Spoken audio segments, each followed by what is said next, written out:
Hi, girls and boys. This is Mrs. Kneeland. Today I'd like to read the story to you titled Me First by Helen Lester. Me First. Pinkerton was pink, plump, and pushy. He would do anything to be first, even if it meant bouncing off bellies, stepping on snouts, or tying tails.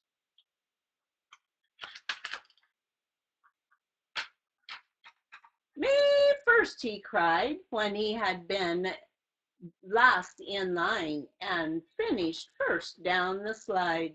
Me first, he cried at the story time, settling his round bottom with a big head right smack in front of the book. And every day in the school cafeteria, me first rang out, and there was Pinkerton.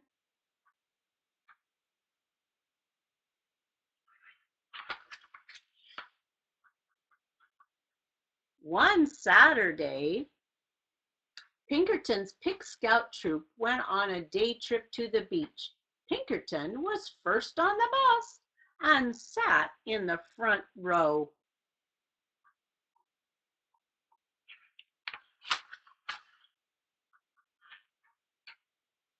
He was first off the bus and first in the water, first out of the water, and first into the picnic basket.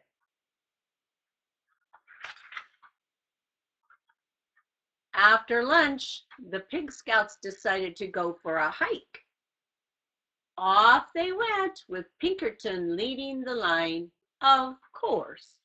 As the Pig Scouts marched across the sand, they heard a faint voice far in the distance. The voice called out, "Who would care for a sandwich?" Pinkerton's pointy ears poked up. Care for a sandwich? Oh, yes, he thought, and he began to trot ahead of the others.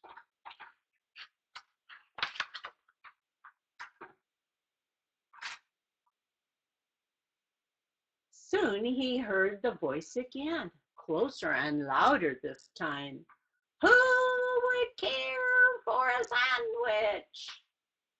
Me first, cried Pinkerton, kicking up sand and leaving the other Pig Scouts far behind. His imagination almost burst. Peanut butter, jelly, 2 tomatoes, 7 pickles, a slab of cheese, a blob of mayo, a big smear of mustard, all for May 1st. Who would care for a sandwich? Now at a full gallop, Pinkerton shrieked, "Me first!" Over the sandy hill he flew, and ker-plop, he landed face to face with a small creature with a bump on her nose and fur on her toes. "Am I glad to see you?" she cackled. "I sure could hear you coming. Me first, me first, me first. I guess you really would care for a sandwich."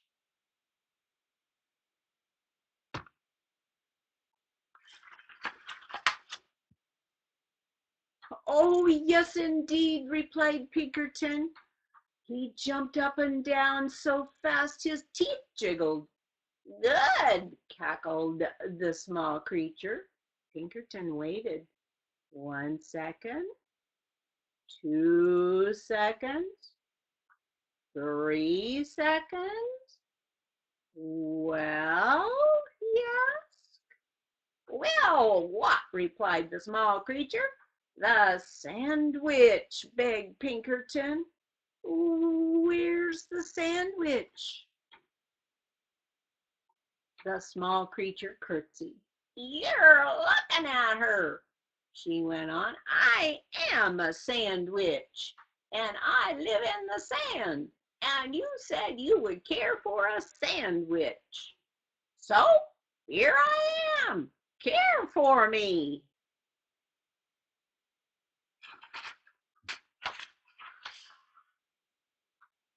All Pinkerton could say was, but taking no notice, the sandwich continued. You said me first. You wanted to be the first to care for me. Well, congratulations. Now just come along to my sandcastle. Grabbing Pinkerton firmly by the sleeve, she led him around a few bends.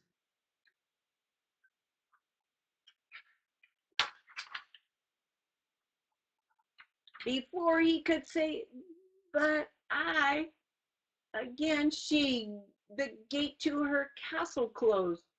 All right, my pink, plump, and pushy one. Now you care for me. You may have the honor of being the first to powder my nose and comb my toes.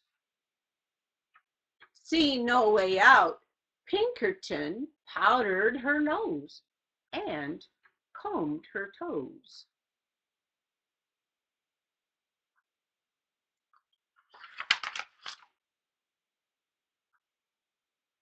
Next, she crowed, you may be the first to put my supper in a bucket and feed me with a shovel. Pinkerton looked around. He had no choice. He put her supper in a bucket and fed her with a shovel. Rubbing her tummy, the sandwich spoke on. Finally, after you've had the privilege of being the first to wash my dishes and sweep my castle and do my laundry and curl my hair and tuck me in, you may be the first to tell me a bedtime story. Pinkerton washed the dishes, swept the castle, did the laundry, curled the sandwich's hair, and tucked her into bed. The sandwich stretched and yawned loudly. Now, the story. I need my story. Pinkerton was so tired he could barely speak. I don't know any stories, he whimpered. Then how about making up something? Oh, how about something concerning a pushy pig who always wanted to be first? Pinkerton sighed and began. Once upon a time there lived a pig who always wanted to be first, until one day he met a wise sandwich. Wise and beautiful, cut in the sandwich. Wise and beautiful sandwich, who showed him that first is not always best. Aha! Cackled the sandwich. She gave Pinkerton a slow, serious, and meaningful wink. Have you learned something? Oh, yes, yes, yes, Pinkerton, I promise I have. In that case, thanks for the care. Goodbye and good luck. She opened the gate and Pinkerton sped off so fast he didn't even notice the delicious sandwich she held out for him. He was just in time to catch the bus. On he scooted, pink, plump, and glad to be last. So it's not always best to be first, is it? Sometimes it's best just to take whatever is available in line. I hope you enjoyed our story about Pinkerton. Have a good day now.